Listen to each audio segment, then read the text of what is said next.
Hi everyone, today, I'm going to show you how to easily identify fonts on any web page using the font recognition extension. Imagine you come across a beautiful font on a website and want to know its name. How do you find out?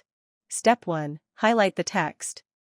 Step 2. Right-click and select font recognition from the context menu. And just like that, you get all the font details and even have the option to download it via a link.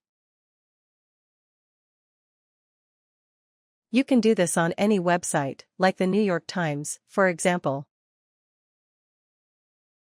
or on Apple's website. Basically, you can copy and identify fonts from any site you need. Now, let me show you how to install font recognition. I'll also leave the link to the extension in the description. Type Chrome Web Store into Google and click the first link. In the store, search for font recognition. Then, click on the extension. Click Add to Chrome. Then Add Extension. The welcome page will open automatically, explaining how to use the extension.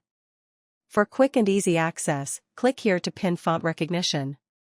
After that, you'll be able to identify fonts on any page with just one click. That's it.